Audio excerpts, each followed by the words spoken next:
Joo, tosiaan olen Juha Uski ja Suomen perustuloverkoston sihteeri. Ja tässä aiheena nyt tämä perustulotiede kohti parempaa maailmaa.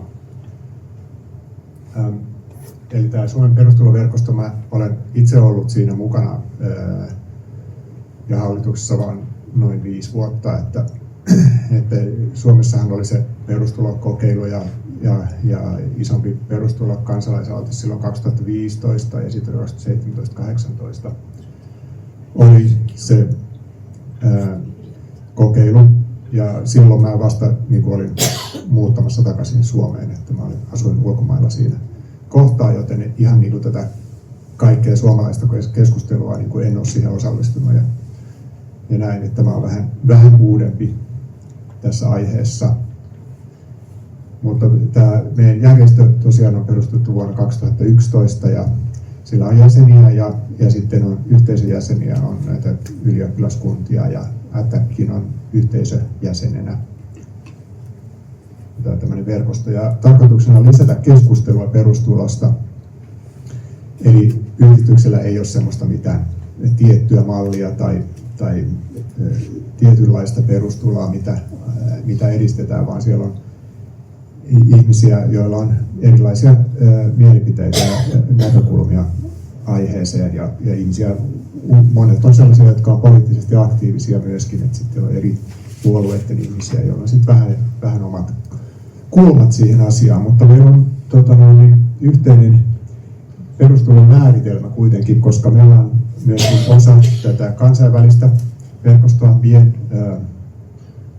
Basic Income Earth Network, johon kuuluu sitten järjestöjä eri maista, ja meillä on paljon yhteistyötä paljon, mutta jonkun verran yhteistyötä erityisesti näiden pohjoismaisten perustuloverkostojen kanssa, ja ollaan tehty tämmöinen pamfletti, missä on artikkeleita eri maiden perustuloverkostojen ihmisten kirjoittamia artikkeleita aiheista eri kulmista. Eli tätäkin saa ihan ilmaiseksi ottaa, jos on kiinnostunut lukemaan sitä. No, tämä määritelmä, mitä BIEN käyttää, on, että perustulo on määräajoin maksettava rahasumma, joka on yksilökohtainen, universaali ja vastikkeeton. Niin käydään läpi nämä määritelmän kohdat. Kuulostaa eläkkeeltä. Joo, eläke tietysti on myöskin hyvin samanlainen, mutta sitä saa vaan ainoastaan eläkeläiset. Ja perustulo siis ajateltu kaikille. Ja maksetaan määräajoittain, eli esimerkiksi kuukausittain voi tietenkin olla vaikka kerran 2 viikossa, mutta kuukausittain on se yleinen, miten ajatellaan. Ja on ollut myöskin tämmöisiä ehdotuksia, että voisi maksaa kertasummana, että Elina Valtonenhan ehdotti tätä perustiliä, tai mikä se ajatuspaja, mikä niillä oli, niin ehdotti perustiliä, että jokainen nuorena saisi jonkun semmoisen könttäsumman, mutta se on aika eri asia kuin sitten perustulo, vaikka siinä on joitakin samoja elementtejä silleen, että se annetaan vastikkeettomasti, mutta tämä on tavallaan elämän mittainen. Ja perustulo maksetaan rahana, jotta saajat voi itse päättää, miten käyttävät sen, koska on monia elämäntilanteita. Tästäkin on ollut ehdotuksia, että maksettaisiin tai siis annettaisiin jotain etuseteleitä, koska perustulohan sitten ne, jotka sitä saa, niin usein käyttää perusasioihin, eli ruokaan tai asumiseen. Eli sitten voisi olla vaikka ruokakauppojen tämmöisiä, mitkä voi ruokakaupoissa ruokaan käyttää, mutta meidän näkökulma on, että se on parempi se, ettei sitä ruveta ehdollistamaan sen enempää, vaan että saa vapaasti juoda. Niin, aivan just niin, että saa, jos se on se pyrkimys, mutta halvoilla on.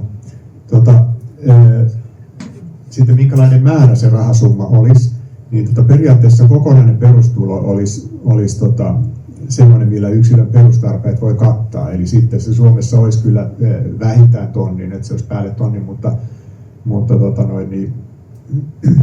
se ei ole ehkä niin kuin poliittisesti realistinen tai vähän vaikea toteuttaa. Niin kuin, ehkä pitkällä tähtäimellä se on niin kuin se päämäärä. Mutta Suomessa usein puhutaan perustulosta niin tämmöisenä osittaisena perustulona, että vihreillä on tämä ehdotus, joka on suunnilleen 600 €, vasemmistoliitolla suunnilleen 800 €.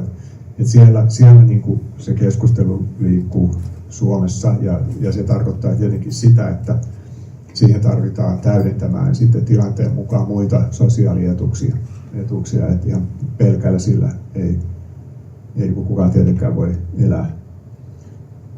Ja perustulo maksetaan yksilöille eikä esimerkiksi talouksille, joka tarkoittaa sitä, että joka henkilön taloudellista riippumattomuutta sitten se parantaa, joten ei tarvitse jäädä huonoon parisuhteeseen esimerkiksi niin kuin taloudellisten seikkojen vuoksi.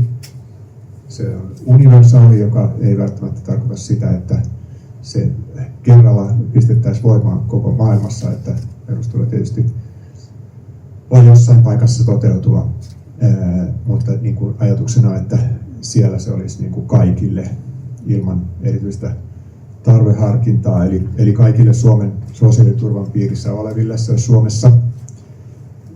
Tietysti tässä on se keskustelu siitä, että pitäisikö lapsilla tai eläkeläisillä olla perustulo.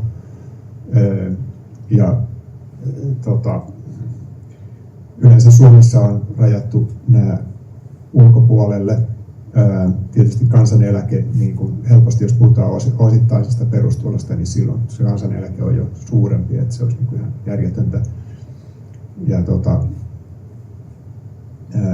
sitten se lasten kysymys, Suomessahan on paljon lapsille niin verorahoitteisia palveluita ja silloin se tarve ei ole niin suuri. Ja Suomessahan on myöskin tämä lapsilisä, eli lapsilla tavallaan on niin kuin joku lasten perustulo siinä. Sitten on tämä pointti, joka tietysti erottaa hyvin paljon tätä perustuloa tästä nykyisestä sosiaaliturvasta. Eli siihen ei liity vaatimusta työnteosta tai työn hakemisesta, eli se on vastikkeeton. Ja tietysti niin kuin sanottu, niin ihmisillä on erilaisia tarpeita, joten tarvitaan myös sitä vastikkeellista sosiaaliturvaa, vaikka olisi perustulo, niin jotkut sitä tarvitsee. Mutta tämä vastikkeellinen sosiaaliturva usein on hyvin hämmentävä sen saajille, että niitä on vaikea ymmärtää, että mitä tukia itselle kuuluu tai niiden hakemista koetaan nöyryttävänä tai jotenkin, että se ei ole oikein asiaan kuuluvaa. Ja tässä niin sosiaaliturvan yksinkertaistamisessa ollaankin niin monet puolueet tai melkein kaikki niin on niin sillä kannalla, että siinä pitäisi edetä.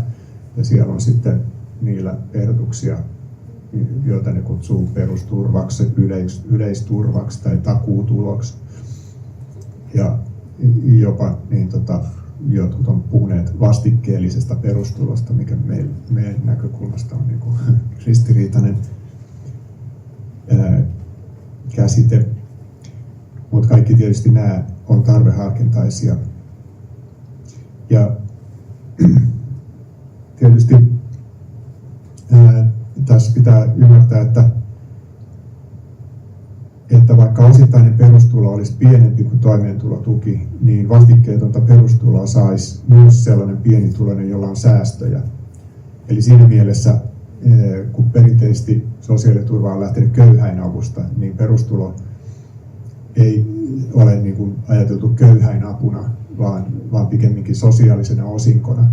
Eli siitä niin kuin yhteiskunnan kokonaisrikkaudesta niin kuin jaetaan kaikille osinko. Se on niin kuin se niin kuin asetelma, mikä ehkä enemmän niin kuin pätee niin kuin tähän perustulo-ajatukseen. Ja vastikkeeton perustulo vahvistaisi siis ihmisten itsenäistä taloudellista toimijuutta pikemmin kuin sitä, että valtio hallinnoi heidän talouttaan.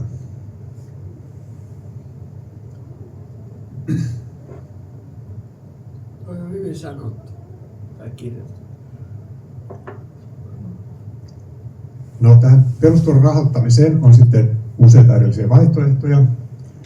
Tässä mä oon tätä vanhaa, mutta hyvää paperia lainannut, jossa huomioidaan, että se on se tuloverotus, josta sitten peritään niiltä keski- ja suurituloisilta se tulon lisäys takaisin verotuksessa. Eli perustulo maksetaan kaikille, mutta toisilta se verotuksessa peritään pois. Et se riippuu sitten perustulomallista, että keneltä kaikilta se peritään pois. Hyvin useilta, niin usein. Ja sitten voi tietysti sitä rahoitusta täydentää muilla veroilla. Esimerkiksi pääomaveroilla tai ympäristöveroilla. On ollut myös ehdotuksia, että arvonlisäveroa voi käyttää siihen. Tietysti jos olisi se valuutan siirtovero, niin siitäkin voisi käyttää siihen. Ja voitaisiin myös ajatella, että voisi kehittää, tai sellaisia ehdotuksia on ollut, että kehittää jonkinlainen rahasto, joka helpottaa sitä rahoitusta ja sitten vähitellen siihen kerätään pääomaa esimerkiksi ympäristöveroilla.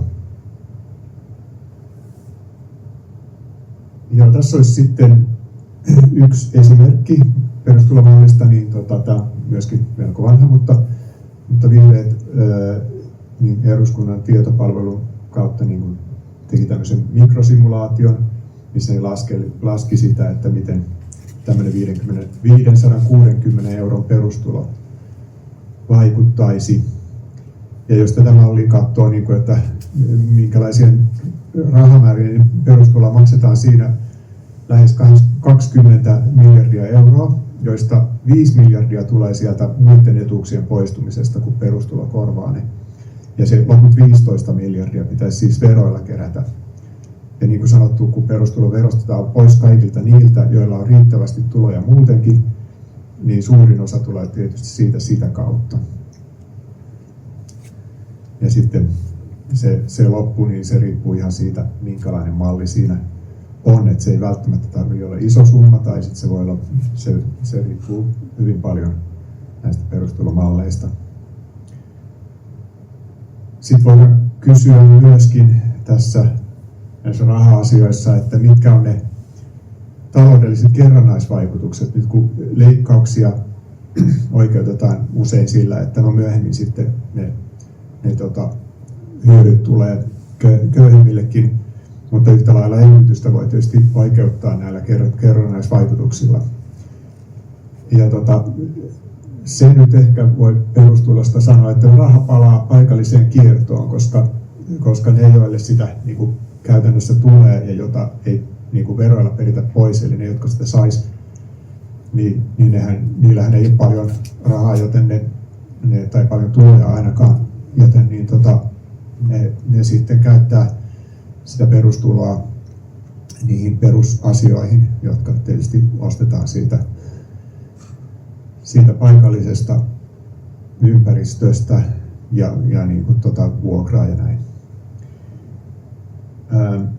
Ja näitä kerrannaisvaikutuksia on yritetty tutkia mikrosimulaatioilla myöskin, mutta siitä nyt on vaikea sanoa, että käyttäytyykö todellisuus sillä tavalla, kun näissä mikrosimulaatioissa niitä voi olla hyvin erilaisia ja hyvin erilaisia tuloksia on tullut, hyvin myönteisiä ja sitten semmoisia, mistä ei oikein suurta vaikutusta ollut. Ja perustulokokeiluissa on myöskin se ongelma, että jos ne on hyvin lyhytkestoisia, niin eihän se pysty vastaamaan siihen kunnolla, että mitkä ne kerrannaisvaikutukset on, koska ei ne tule niin kuin parissa vuodessa. Joo. Sitten tässä vihreiden tässä mikrosimulaatiossa puhutaan myös tästä kysymyksestä, että mitkä on ne työnteon kannustivaikutukset. Siinä on tämä käsite efektiivinen marginaaliveroaste, eli silloin kun sä saat pienituloisena vähän enemmän esimerkiksi palkkaa, niin se vähentää sitten niitä sosiaalietuuksia, mitä sä oot saanut aikaisemmin. Ja tästä niin seurauksena sitten käy niin, että nämä veroasteet siinä ylimenevässä niin sun tulossa voi olla hyvin korkea. Ja joskus todellakin niin kuin käytännöllisesti sä teet työtä, mutta sä et niistä työtunneista sitten saakaan oikeastaan niin kuin mitään tuloa, koska se sun sosiaalietuus poistuu. Eli tätä niin kuin, tämä on yksi sellainen asia, mitä perustulolla on yritetty ratkaista.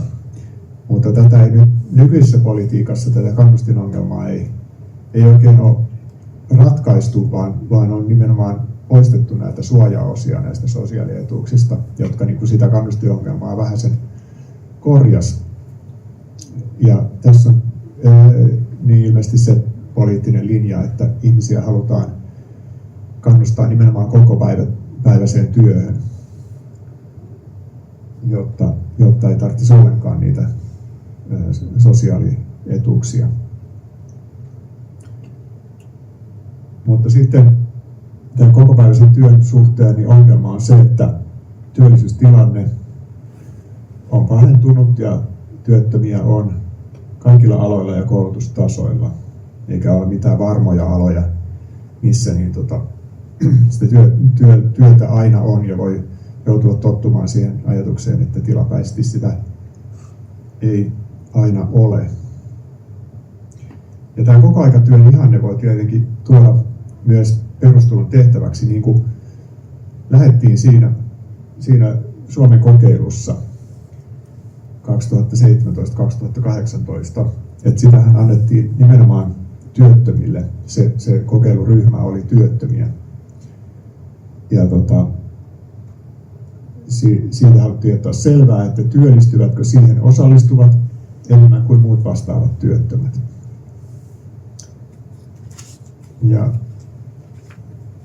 tämän tulokset sitten olivat, että työllisyysvaikutukset olivat vähäisiä. Ja tämä on perustulokokeiluissa muuallakin maailmassa tullut esiin, että ne ei ole dramaattisia ne työllisyysvaikutukset. Ei toisaalta myöskään niin kuin ryhdytä laiskoiksi ja niin kuin juopoiksi, vaan kyllä niin kuin ihmiset töissä käy edelleen, mutta ei ne sen enempää tee töitä, eikä työttömät niin kuin työllisty sen enempää, jos niille antaa perustulon. Mutta sanotaan myös perustulosta, että se laskisi työn arvostusta, mutta ei se työn arvostus siinä myöskään laske, vaikka sitä saisi sitä rahaa muutenkin.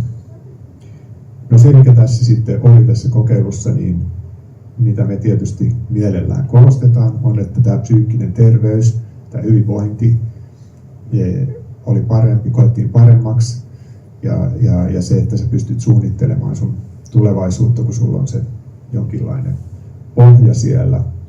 Ja tätähän tämä niin, työttömien keskusjärjestön Haapakoski tässä Ylen artikkelissa just sanoi, että se on lamaannuttavaa, kun joutuu työttömäksi eikä tiedä, että mitä se tulevaisuus tuo tullessaan. Että tulee semmoinen synkkyys ja kaikki tuntuu vaikealta. Että siinä se auttaisi. Ja Haapakoski sitä just sanoi, että pitäisi mahdollistaa sitä erilaisia ratkaisuja kuin just pelkästään sitä koko päivä työtä. No jos ei se työllisyyteen sitten ole ratkaisu se perustulo, niin mihinkäs se sitten oikein olisi hyödyllinen? Niin tässä on nyt joitakin pointteja. Tämä pienyrittäjyys, sen huomataan semmoisissa kokeiluissa aika selvästi on huomattu semmoisissa maissa, joissa on hyvin paljon pienituloisia, niin kuin Intiassa, Iranissa, Namibiassa tai Keniassa, kun on tehty näitä perustulokokeiluja, niin siellä työllisyys on kylläkin noussut jonkun verran. Johtuen siitä, että siellä ne on yleensä pienyrittäjiä ihmiset, että niillä on se niin kuin yhdistelmäpalkkatyötä ja pienyrittäjyyttä hyvin paljon. Ja perustulolla sä saat mahdollisuuden siihen, että sä laajennat sitä yritystä. Sä rupeat viljelemään vähän enemmän ja sitten sulla on enemmän myytävää, silloin sulla on enemmän työtä tietysti. Ja näissä maissa tietysti sitten on ongelma se, että ei ole sitä kehittynyttä sosiaaliturvaa, joten perustulon laittaminen käytäntöön siellä, niin se olisi vaikeaa, koska se rahoitus ei tule, koska se ei korvaa niin kuin mitään, mitä nyt jo maksetaan. Eli se olisi raskas se rahoituspuoli. No sitten perustulo tietysti tukee osa-aikaista työtä, ja osa-aikaista työtä tekeviä on nykyään yhä enemmän. Ja perustulon avulla siitä voisi muodostua ainakin jonkinlainen tilapäinen elämäntapa, missä olisi aikaa muillekin asioille kuin palkkatyölle. Mutta tietysti silloinkin, niin jos on tämmöinen realistinen osittainen perustulo eikä niin kuin ihan kokonainen perustulo, niin se olisi varmasti hyvin harvoille niin kuin pidemmän tähtäimen niin kuin ratkaisuna mielekäs, koska ne tulothan on kuitenkin aika pienet sitten. Että kyllä ihmiset yleensä haluaa pyrkiä vähän isompiin tuloihin kuin se, että jos ne saa 600 ja sitten 600 päälle niin kuin sitä perustuloa, niin se on niin kuin siinä rajalla, että voiko sitä tyytyväinen olla siihen. No, jos useammat tekisivät osa-aikaista työtä, niin työuupumus tietysti vähenisi ja työt jaettaisiin useammalle työntekijälle. Sitten toinen ryhmä, mikä tästä hyötyisi, on opiskelijat, koska tämä opintotuki on tietysti pienempi, se on paljon pienempi kuin osittainenkin perustulo. Eli silloin ei tarvitsisi ottaa niin paljon opintovelkaa ja myöskin sitten myöhempi ammattitaidon kehittäminen opiskelemalla helpottuisi tai alanvaihto. Sitten on nämä hoivavastuut. Siinä on tietysti tämä lasten kotihoidon tuki, joka on paljon pienempi kuin mitä olisi osittainenkin perustulo. Paitsi jos se asetetaan sinne 200 perustulo, niin olisi pienempi kuin kotihoidon tuki, mutta jos se on 600, niin se tietenkin helpottaa sitten siinä lastenhoidossa. Mutta se mahdollistaa myös tietysti erilaiset yhdistelmät, niin kuin sen, että sä hoidat jotain läheistä vanhusta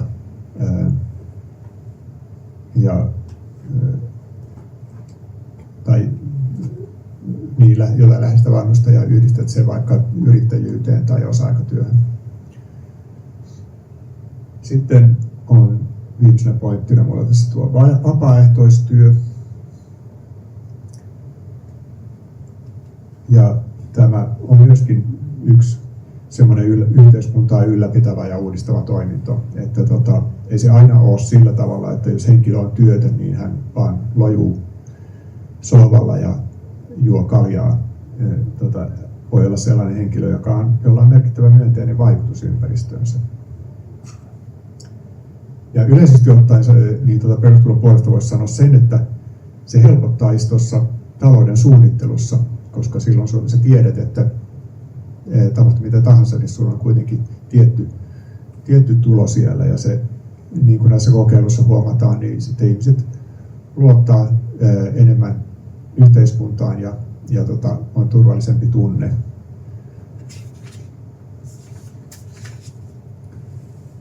No, eli yhteenvetona niin perustulon minkä mahdollisuuden se antaisi, niin voisi valita ainakin tilapäisesti niin vähemmän rahakeskeisen elämäntavan. Se ei ole välttämättä mikään dramaattinen muutos, jos ei se nyt olisi niin kuin hirveän iso määrä. Mutta joka tapauksessa perustarpeet pystyisi tyydyttämään vähemmällä työllä. No sitten voisi kysyä siitä, että miksi sitten me, jotka käymme kokopäiväisessä työssä, niin rahoittaisimme sitten niiden elämää, jotka tekevät vähemmän työtä, vähemmän palkkatyötä ainakin. No, tässä on näitä pointteja sitten. Eli ensinnäkin nämä muuttuvat tilanteet, että jossain vaiheessa itse voimme haluta tai joutua tekemään vähemmän rahaa tuottavaa työtä, koska maailmassa tapahtuu monia muutoksia, ei tiedä koskaan mitä tapahtuu, että se on sitten hyvin joustava, jos tulee joku pandemia, niin se on, ei tarvitse erityisjärjestelyitä, vaan se rullaa siitä, että jokainen saa semmoisen tuen siitä. Ja sitten toinen, joka on aika tärkeä pointti, on tämä ympäristö, koska ei tietysti ole välttämättä planeetan kantokyvylle hyväksi, että ollaan taloudellisesti riippuvaisia mistä tahansa työstä, eli työstä, joka tuottaa rahaa, koska sellainenkin työ, joka tuottaa rahaa ja näyttäytyy positiivisena työllisyys noissa laskelmissa, niin se saattaa aiheuttaa haittaa niin kuin todelliselle fyysiselle taloudelle, eli yhteiskunnalle ja yksilöille ja ekosysteemille tietysti. Ja sitten yksi pointti on tämä yhteisöllisyys, koska tämä olisi tietysti vapaampi maailma, jos sitä niin toimeentuloa saisi ihan vastikkeettomasti, ja se tarkoittaa rauhallisempaa maailmaa.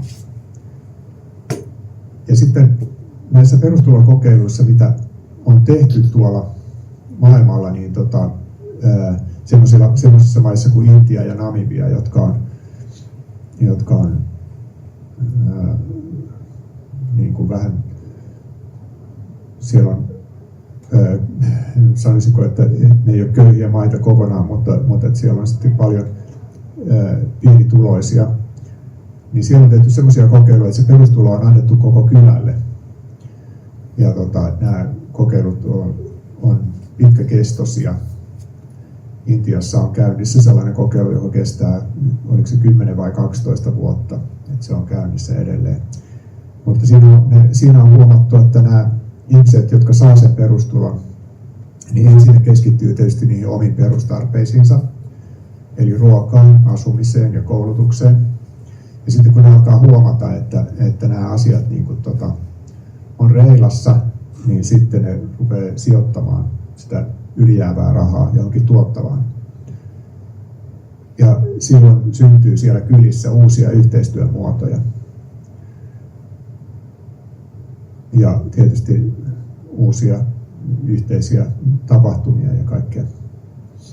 Eli silloin huomataan, että perustulo vahvistaa yhteenkuuluvuutta eikä syrjäytymistä, niin kuin joskus sanotaan, että se vahvistaa syrjäytymistä. Ja näissä kokeiluissa ja muissakin kokeiluissa on huomattu, että perustulo ei johda päihteiden käytön lisääntymiseen tai passivoitumiseen. Mutta tässä on tietysti se, että nämä on tällaiset kyläyhteisöt tuolla jossain Intiassa on hyvin erilaisia kuin mitä täällä niin kuin, hyvin teknologisesti ja kaupungistuneissa maissa niin kuin Suomi, ettei täällä enää ole niitä perinteisiä kyläyhteisöjä niinkään, vaan että ihmiset on muuttanut tänne kaupunkeihin ja silloin nämä olosuhteet on vähän erilaiset, että varmaan semmoinen yhteisöllisyys olisi ihan hyväksi tänne, että sitä olisi vähän enemmän, että sille voi saattaa mahdollisuutta, mutta tästä ei tiedetä, että miten se vaikuttaa se perustulo. Joten se mitä tarvitaan olisi kunnon perustulokokeiluja näissä kehittyneissä sosiaaliturvamaissa. Se on se kohta, mitä puuttuu. Ja Suomessa tuolla Marinin hallituksellahan oli tarkoitus toteuttaa jonkinlainen perustulokokeilu alun perin niin kuin lähtökohtana, mutta sitten hallitusohjelmassa se muotoutui täksi negatiivisen tuloveron kokeiluksi, mikä sinänsä ei ole niin kuin, kovin paljon erilainen kuin perustulo. Että se negatiivinen tuloverohan tarkoittaa, että niin kuin, sen sijaan, että sä maksat veroja, niin sulle maksetaan niin kuin veroja, koska sun tulot on niin pienet. Että sehän on vähän sama, että tulorekisterin avulla sen voi toteuttaa, kun taas perustulossa se annetaan kaikille ja sitten niin, otetaan pois niiltä, jotka ei tarvitse. Se on tavallaan suorempi siinä, mutta ehkä noin niin kuin, filosofisesti niin kuin voidaan ajatella, että se on vähän erilainen, mutta käytännössä melkein sama. Mutta tämä negatiivisen tuloveron kokeilu, mitä piti sitten tehdä Marinin hallituksen kaudella, niin se jäi sitten toteutumatta. Siinä oli sitten ministeriöiden välillä jotain epäselvyyksiä siinä, että tavallaan niin se ajateltiin, että tämä on niin kuin sosiaali- ja terveysministeriön juttu, mutta nehän ei voi tehdä sitä, koska niillä ei ole verotusoikeutta, joten sitten se valtiovarainministeriölle meni, mutta valtiovarainministeriö sille ei tämä ole meidän ala, ja sitten ei oikein ollut kiinnostusta, ja tuli sitten korona ja kaikkea, niin se jäi. No nyt sitten tulevaisuudessa niin vihreillä on ainakin vaihtoehtobudjetissa mainittu, että haluaisi sen uuden perustulokokeilun. Minkälainen se sitten olisi, sitä ei tiedetä vielä. En tiedä, onko Vasemmistoliitolla niin kokeilusta ollut puhe. Nehän on myöskin perustulon kannattajia.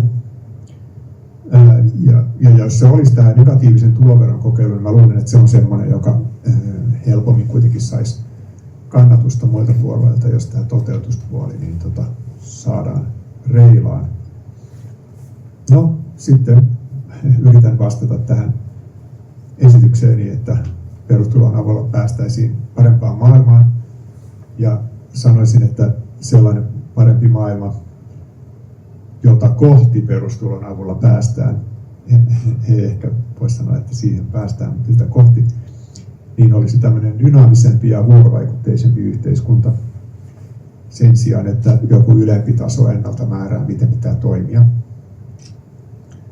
Ja sitten toisaalta, ja tietysti tämmöinen vuorovaikutteisempi yhteiskunta, mutta siinä tietenkin tarvittaisiin edelleen demokraattista suunnittelua, että se on suunta vaan siihen, mutta yhä enemmän myös yksilönvapautta. Ja sitten tämä kohtuullisempi yhteiskunta, jossa jokaiselle riittää. Ja se ei tietenkään tarkoita, että poistuisi kilpailu tai markkinatalous, mutta jos se niin kuin nähtäisi se, että kohtuus kaikessa, että ihmisoikeudet on tärkeimmät kuitenkin kuin se raha. Ja sitten, miten tähän voi päästä, niin kuin nyt, niin tietysti osallistumalla Suomen perustuloverkostoon. Ja mulla on täällä tämmöisiä pikkuesitteitä, joita voi ottaa. Sitten on tosiaan tämä pohjoismainen pamfletti, jos tosiaan kiinnostaa lukea enemmän. Siinä on erilaisia artikkeleita eri näkökulmista. Ja sitten meillä on tämmöisiä perustulokasseja, tämmöinen kangaskassi, niin kuin vähän niin kuin tukena 15 € maksaa tämmöinen, jos innostuu tukemaan toimintaa sillä tavalla.